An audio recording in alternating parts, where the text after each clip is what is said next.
الحمد لله نحمده ونستعينه ونستغفره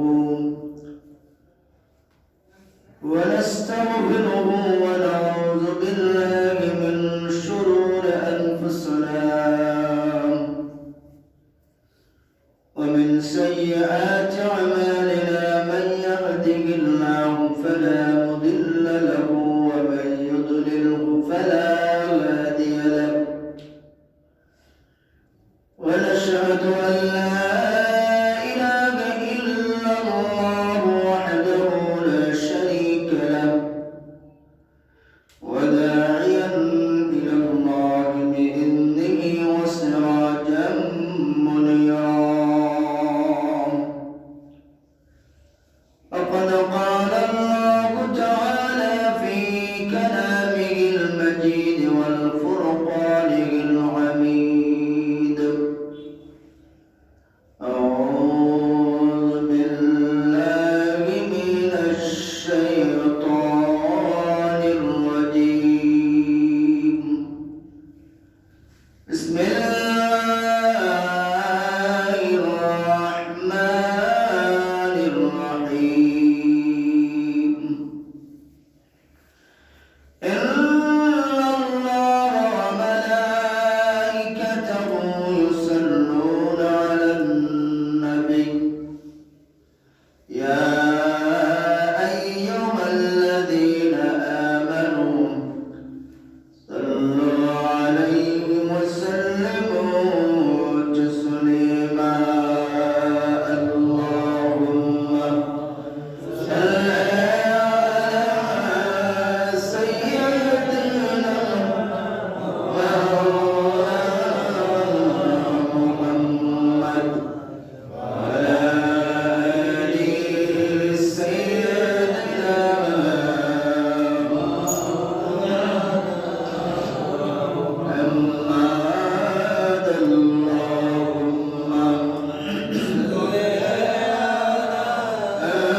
سيدنا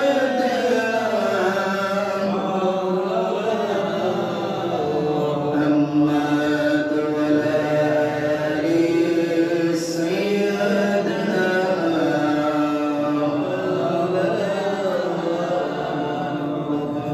أقنكم بلرمن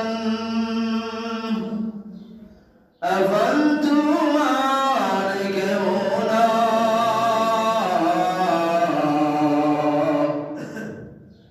جنيتم على وبكافن شوية سنة مدينة. اللهم صل على سيدنا مولانا محمد وعلى آل سيدنا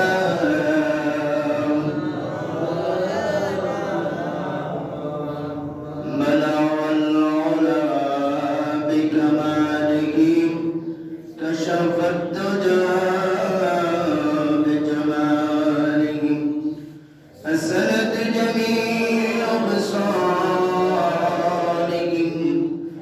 صلوا عليه وآله. الله الله الله الله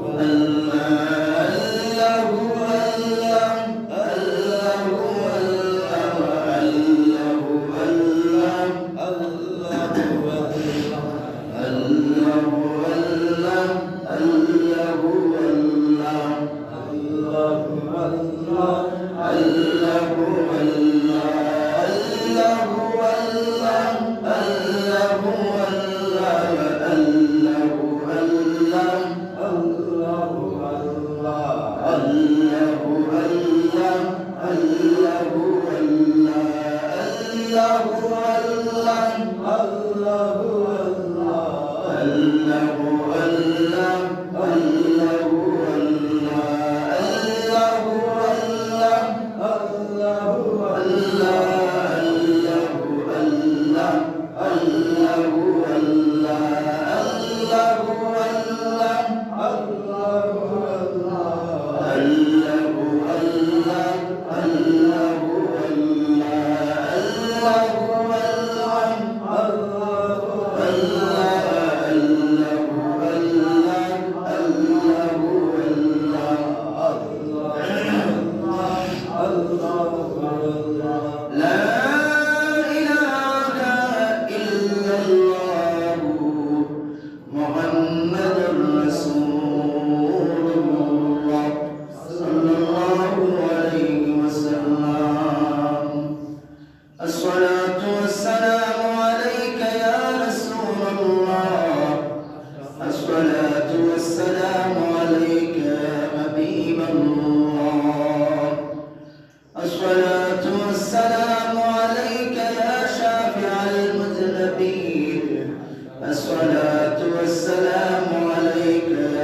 محترم معزز আজকের ফজিলতপূর্ণ দিন মুবারক দিন জুমার দিনের আগত সম্মানিত মুসল্লিয়ানে কেরাম আসসালামু আলাইকুম ওয়া রাহমাতুল্লাহি ওয়া বারাকাতুহু। আমরা আমাদের মনিবের দরবারে রবের দরবারে শুকরিয়া আদায় করি যে মহান রব্বুল আলামিন আমাদেরকে সুস্থ রেখে ভালো রেখে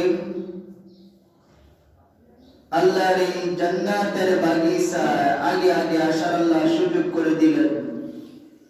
এই জন্য আমরা বলি আলহামদুলিল্লাহ। এখন কামের মৌসুম, অনেকে বাড়ি ঘরে কাজকর্মে ব্যস্ত আছেন, বিজি আছেন।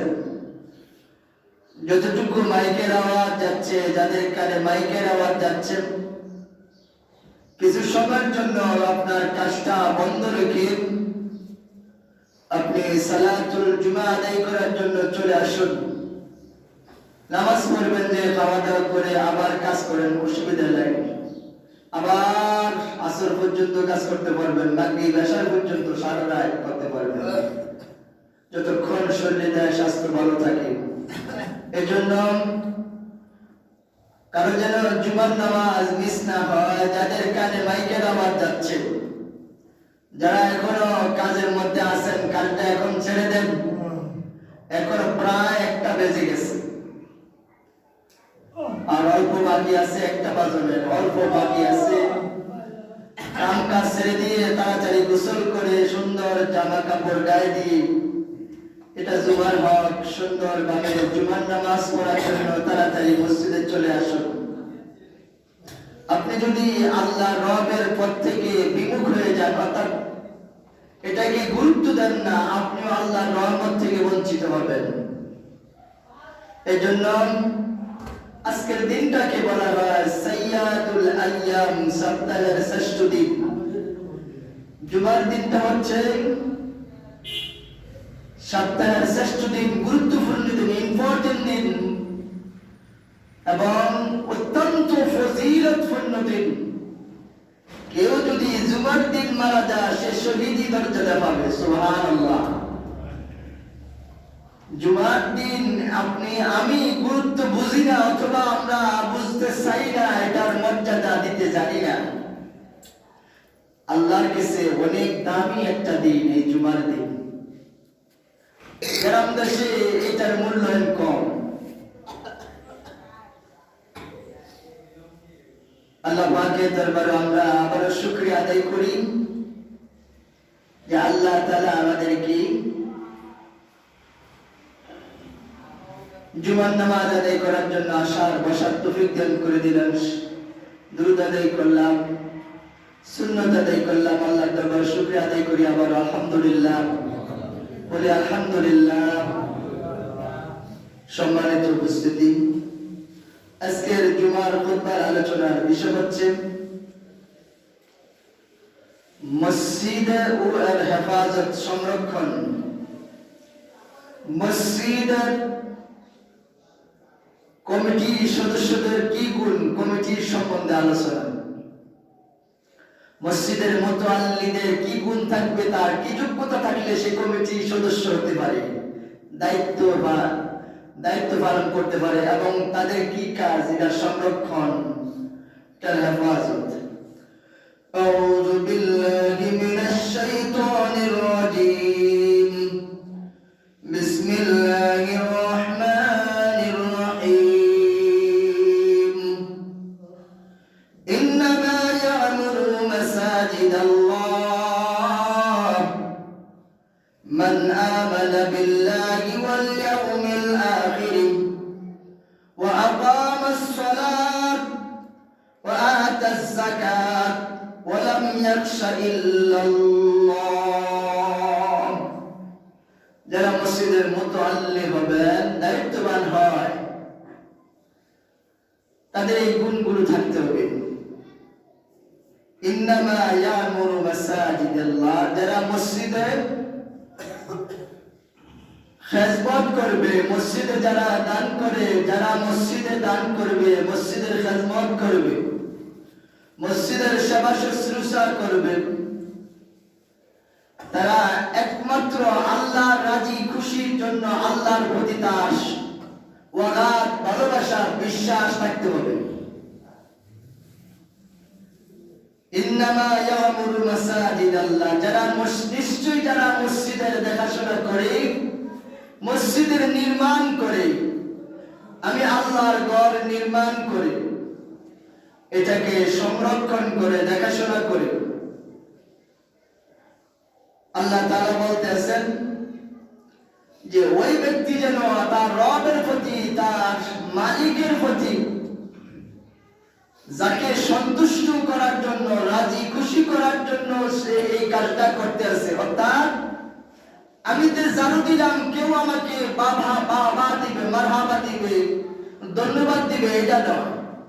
আমি যে 1 টাকা, 10 টাকা, 1 লাখ টাকা দান করলাম, আমি কি উদ্দেশ্যে দান করলাম, অর্থাৎ এই ঘরের যে আমি খেজমত সেবা শুশ্রূষা করলাম, আমি কি উদ্দেশ্য করলাম, আল্লাহ পাক এই জন্য বলতেছেন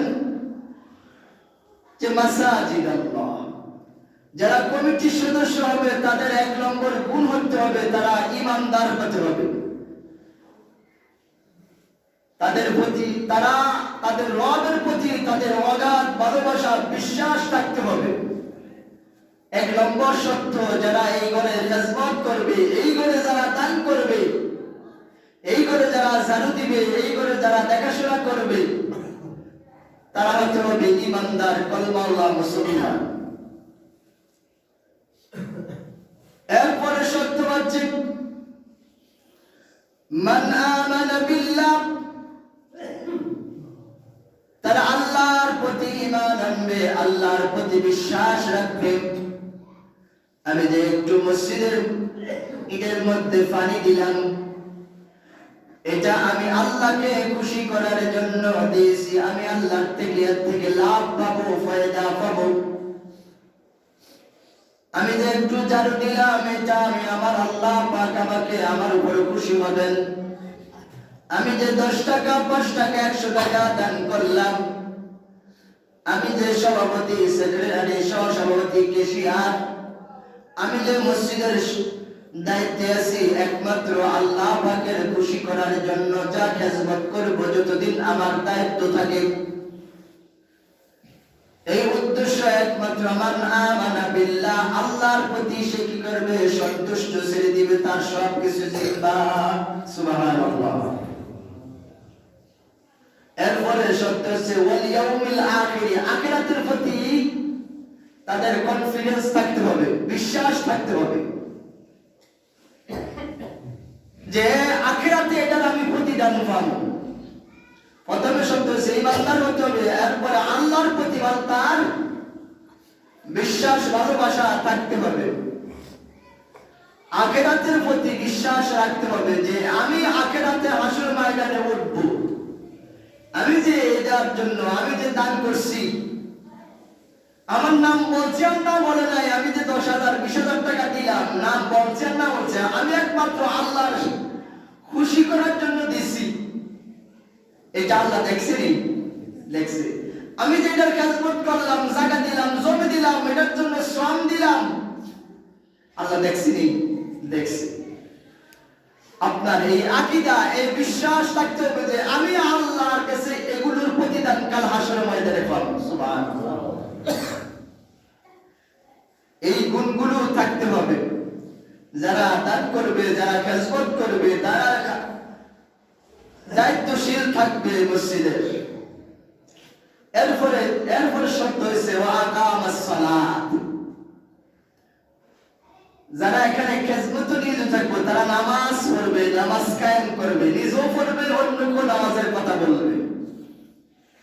এখন আমাদের সমাজে, বাংলাদেশে অনেক জায়গায় দেখা যায় কমিটির লোকেরা নামাজ পড়ে না, এমন কমিটির সদস্য আছে সুদের সাথে সুদের সাথে জড়িত, এমন লোক কমিটিতে নাই। অন্য সদস্যরা গুনাহগার হবে যদি কেউ জানা মতে কাউকে সুদখোরকে, জিনাখোরকে সব কমিটির সদস্য রাখবে। বেনামাজি কি মসজিদ কমিটিতে রাখতে পারবে না? এটা আল্লাহর কথা। অনেক সময় আপনাদেরকে জাগ্রত করার জন্য কথা বলি, অনেকে ঘুম থাকলে মানুষকে ঘুম থেকে জাগ্রত করে। খোদার কসম করে বলছি, কথা বলতে আসি, কাউকে উদ্দেশ্য করে কথা বলি নাই অনেকদিন। অর্থাৎ আমভাবে খাসভাবে সকলের উদ্দেশ্যে কথা বলি। কথা যখন বলবো কেউ কারো গাত লাগাবেন না।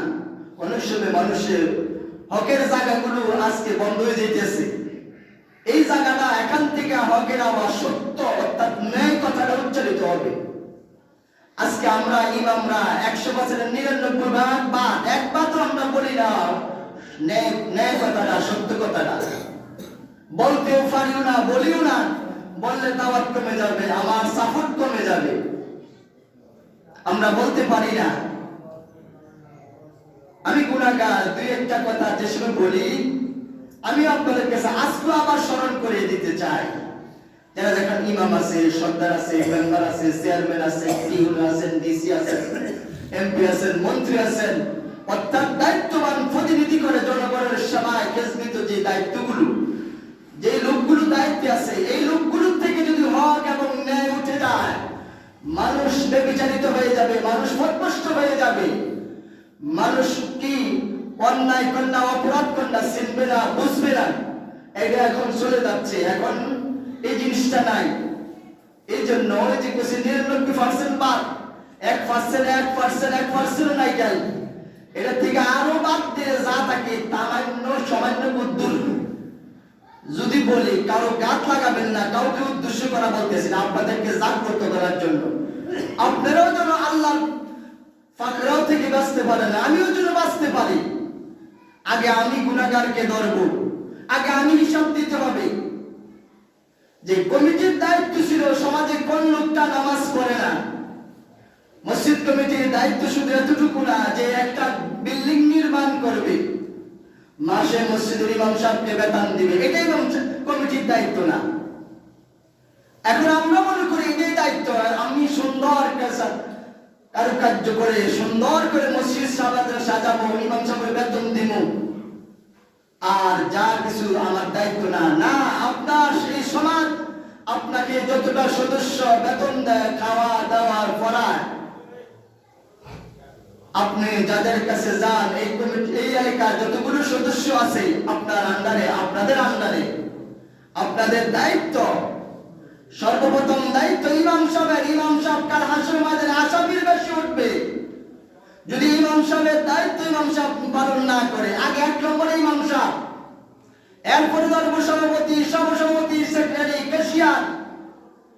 যে তোমার সমাজে জুমার নামাজ পড়ে নাই, তুমি কমিটির সদস্য হয়েছ, একদিন তার ঘরে গেছো নি, বাইক গেছিলেন, একদিন বাড়িতে গেছিলেন, জবাব দিতে পারবে। যে অসহায় দুস্থ যারা গরিব মিসকিন আছে, তারা কারানা খাইয়া আছে, তাদের বাড়িতে গেছেনি, খোঁজ দিছেনি। কার ছেলেমেয়েটা লেখাপড়া করতে পারে না অর্থনৈতিক কারণে, টাকার অভাবে, এই কমিটির সদস্যগুলো খোঁজ খবর নিছে কিনা? কোন বাবা একটা কোন মা তার মেয়েকে বিবাহ দিতে পারতেছে না অর্থনীতির কারণে, টাকা পয়সার কারণে, তাদের খোঁজ খবর নিছে কিনা? এই আয়াতের তরজমা বলতেছি। এই কমিটি কিন্তু অনেক দায়িত্ব। আগে ইমাম সাহেবকে ধরবো, আসামির বেশে উঠবো, যে ইমাম সাহেব দায়িত্ব পালন করছে কিনা, এরপরে কমিটির ধরবো। এরপরে কমিটির দায়িত্ব হচ্ছে নামাজ। যারা কমিটির সদস্য, এখন দেখা যাচ্ছে আমরা সবসময় কমিটির সব সদস্যরে পাই না, অথবা সব জায়গায় সব কমিটি ফলে না। বেনামাজি, সুদখোর, জিনাখোর, বেবিচার, অন্যায় অপরাধকারী মসজিদ কমিটির সাথে এত করে একটা মহাকার। আজকে যে জুমার নামাজ পড়তে আসছেন, যেরকম এটা একটা সওয়াবের কাজ, নেকির কাজ, ভালো কাজ, এটা একটা ইবাদত। আপনি যে কমিটির সদস্য, এটা একটা ইবাদত। এখান থেকে আপনি সেবা করতে আসেন তাদের, এটা সাধারণ কাজ না। সবাই আল্লাহ দায়িত্ব দেন না, এটা বিশাল এক কাজ। অনেক সবুর থাকতে হয়, অনেক ধৈর্য দরকার।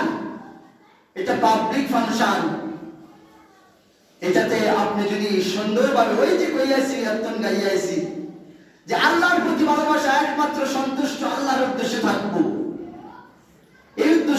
থাকে, আপনি আল্লাহর কাছে এই যে শ্রম দিতে আছেন, কষ্ট করতে আছেন, এটা জানা অবশ্যই আপনি যদি ঈমান রাখেন, বিশ্বাস, আপনি যদি এই বিশ্বাস রাখেন, দায়িত্ব দ্বারা পালন করতে আছেন।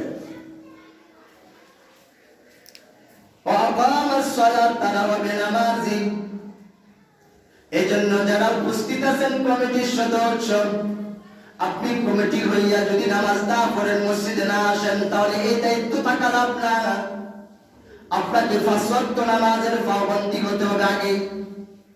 তখন অন্য আপনার ফাঁক ফায়দা যারা আছে, মুসল্লি যারা আছে, যে আমার কমিটির সদস্যরা পড়ে, আমিও পড়ব। কমিটির সদস্যরা যদি নামাজ না পড়ে, ফায়দাও পড়তো না। ইমাম সাহেব যদি না পড়ে, মুসল্লিরাও পড়তো না, মানতো না। এই জন্য আগে নেতা মানতে হবে, এরপরে ফায়দা মানব। ওয়াতুস যাকাত, তাদের মধ্যে যারা সম্পদশালী তারা যাকাত দিবে। ওয়ালাম ইয়াখশা আল্লাহ ইয়াখশা ইল্লাল্লাহ, এই কাজগুলো যারা থাকবে তাদেরকে আল্লাহ তাআলা কি করবেন? তারা আল্লাহ তাআলা ব্যতীত কাউকে ভয় করে নাই। ইয়াখশা ওয়ালাম ইয়াখশা ইল্লাল্লাহ, তারা আল্লাহ ছাড়া কাউকে ভয় করে নাই। ফাআসা উলাইকা আইয়াকুনু মিনাল মুহতাদিন, তাদের এই সমস্ত কর্ম, তাদের এই ভালো কাজের প্রতিদানগুলো আল্লাহ তাআলা কাল হাসর মাঠে তাদেরকে ডান হাতে দান করবেন। সুবহানাল্লাহ। আব্দুল্লাহ ইবনে মাসউদ রাদিয়াল্লাহু তাআলা আনহু তখন মুসলমান হন নাই। নবীজির সাহাবী আব্দুল্লাহ ইবনে মাসউদ 38 নম্বর মুসলমান, সিরিয়ালে 38 নম্বর। নবীজির এক সময় আবু বকর ছিলেন, ওমর ছিলেন, সাথী সঙ্গীগণকে নিয়ে এক যুদ্ধের ময়দান থেকে মরুভূমি দিয়ে চলে আসতে আছেন বাড়িতে, মক্কাতে। এমন সময় দেখলেন আব্দুল্লাহ ইবনে মাসউদ অনেকগুলো বকরি সরাচ্ছে, দুম্বা বেড়া সরাচ্ছে। তো মরুভূমি দিয়া রৌদ্র বেশি, গরম, পিপাসা লাগছে, পানির পিপাসা লাগছে, পানিও পাচ্ছে না। যে খানা খাদ্য সাথে কোনো কিছু নাই, খানো খাজুর কুরমা, খানা খাদ্য, পানি কিচ্ছু নাই, এমন দুর্বল হয়ে যাচ্ছে। নবীজি ওমর আবু বকরকে বললেন, ওই যে একটা তরুণ দেখা যাচ্ছে বকরি বেড়া দুম্বা সরাচ্ছে, তাকে জিজ্ঞেস করো তার কাছে কোনো পানি অথবা কোনো দুধ আছে কিনা, আমাদেরকে একটু খেদমত করতে পারবো কিনা, আমরা মুসাফির। আবু বকর বললেন, তরুণ এদিকে আসো, ডাক দিল। ইয়া আহমদ, তাল গুয়া ডাক দিছে, এদিকে আসো তুমি, তুমি এদিকে আসো। আসছে ভাই। তখন আব্দুল্লাহ ইবনে মাসউদের বয়স চলতেছে 11 থেকে 12, তরুণ বয়স।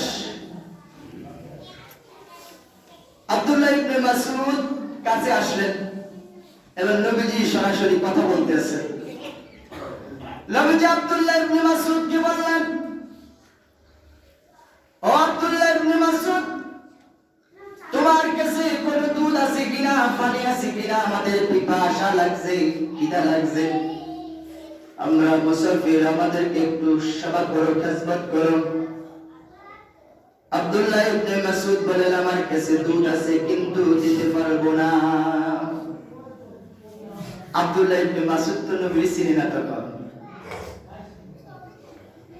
নবীজি জিজ্ঞেস করলেন, কেন দিতে পারলেন না? দিতে পারবা না তুমি? আমরা কথা খেয়াল করি, সময় কিন্তু চলে যাচ্ছে। আব্দুল্লাহ ইবনে মাসউদ বললেন, আমি আপনাকে চিনি না, আপনি কে, আপনারা কারা?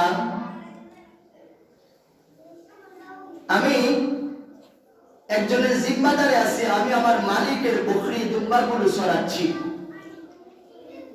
এই দুম্বাগুলো, এইটা দুম্বাগুলো, বেড়াগুলো, বকরিগুলো আমার কাছে আমানত। আমার কাছে যে দুধ আছে, এই দুধটা আমানত, এটা আমি আমার মালিকের কাছে পৌঁছে দিব, এটা আমার দায়িত্ব। নবী করিম সাল্লাল্লাহু আলাইহি সাল্লাম বললেন, ঠিক আছে বুঝলাম, তুমি দুধ দিতে পারবা না, এটা তোমার আমানত, তুমি আমানত খেয়ানত করতে পারবা না। তোমার কাছে এমন বকরি আছে যেটা বেডি, যেটা নারী, যে বাচ্চা দেয়নি এখনো, এমন বকরি দুম্বা আছে কিনা তোমার কাছে? আব্দুল্লাহ ইবনে মাসউদ ইম্পর্টেন্ট কথা বুঝাচ্ছি, আমরা যারা দায়িত্ববান, আমাদের দায়িত্বটা কেমন হওয়া উচিত। আব্দুল্লাহ ইবনে মাসউদ বললেন, আমার কাছে এমন বকরি আছে, একটা বড়ি, একটা নারী জাতি, একটা বেডি, অর্থাৎ একটা বকরি এনে দিলেন। আল্লাহ নবী রাহমাতাল লিল আলামিন। আজকে আমাদের দেশে জিনিস অনেকে বিশ্বাস করতে চায় না। হাসান বসরির কাছে এক লোক আসছে, এক ইহুদিরা হচ্ছেন সারকুমরার মতো সাদা। এই সুন্দর মানুষটা মুখের মধ্যে আলগা দাড়ি লাগাইছেন, এই পাঞ্জাবি পরছে, টুপি পয়রা আলগা দাড়ি মুছ লাগাইয়া হাসান বসরির কাছে আসছে। হাসান বসরি রহমাতুল্লাহ আলাইহি আল্লাহর ওলিদেরকে পরীক্ষা করার জন্য আসছেন। হাসান বসরির কাছে এসে বলেন, আপনি এই যুগের শ্রেষ্ঠ আল্লাহর ওলি। ওলিদের নাকি অন্তর চক্ষু আছে, চোখ বন্ধ করলে নাকি সবকিছু দেখতে পায়। ও হাসান বসরি, আমি আপনার কাছে আসছি, আপনি বলেন তো দেখি, চোখ বন্ধ করে অমুক গ্রামের অমুকের সন্তানরা এখন কোথায় আছে? আমি জানতে চাই এই জিনিসটা সত্যি কিনা, যে আল্লাহর ওলিরা চোখ বন্ধ করলে সব দেখতে পায়। হাসান বসরি রহমাতুল্লাহ আলাইহি বললেন, তোমার প্রশ্নের উত্তর আমি দিব, কিন্তু আগে আমি তোমার কাছে জানতে চাই, যেই মানুষ অন্যকে ধোঁকা দেয়, প্রতারণা করে, মিথ্যা সাজে, যে অন্যর ড্রেস ধারণ করে, অর্থাৎ মুসলমান ইমানদার না হইয়া দাড়ি রাখে, মুখের মধ্যে টুপি পরা দেয়, পাগড়ি পরে, লম্বা জুব্বা গাদিয়া অন্যকে পরীক্ষা করার জন্য আসে, তার শাস্তি কি হওয়া উচিত তুমি বলো?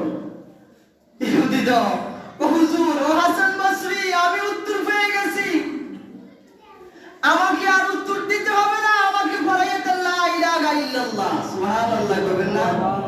সেটা একজন আল্লাহর কেরামত। আল্লাহর নবী কোথায়? সংক্ষিপ্ত করে বলছি, বকরি আল্লাহ, এটা বাসুর দেয় নাই, এটা বেডি। এই বকরির গায়ে হাত রাখলেন, ডান হাত মুবারক স্তনের মধ্যে রাখলেন, আর বললেন, তুমি আল্লাহর হুকুমে স্তন, তুমি আল্লাহর হুকুমে স্তনের মধ্যে দুধ এসে যাও।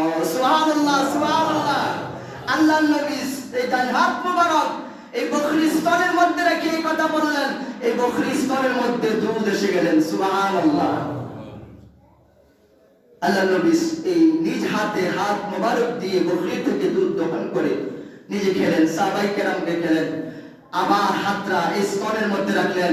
ওই স্তন আগে যে অবস্থা ছিল, তুমি আগের স্তনের অবস্থা ফিরে যাও। সুবহানাল্লাহ। এই কথাটা বলতে এতক্ষণ সময় নিয়েছি, যে আব্দুল্লাহ ইবনে মাসউদ বলছেন, আমার কাছে দুধ আছে, কিন্তু এটা আমার কাছে আমানত, আমি আব্দুল্লাহ ইবনে মাসউদ এই আমানত খেয়ানত করতে পারবো না।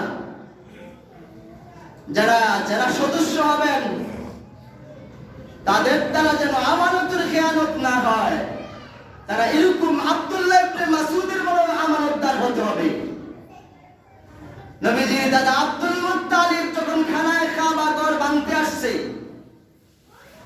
বাদশা আব্রাহা যখন ঘর বানতে আসছেন, আমার বকরিগুলো দিয়ে দাও। সংক্ষিপ্ত করে বলছি, আমি বকরি করো, আমি আসছি, তুমি শুনছ, জানছ, আমি এই ঘর, তুমি যেটা খাদাম আছো, যেটা খেদমত করো, এটাকে মাটির সাথে মিশিয়ে দিব, বা এটার মালিক আমি না, এটার জামিনদার আমি না, আমি একমাত্র, আমি সেবা করি, সেবা শুশ্রূষা করি, খেদমত করি, দেখাশোনা করি।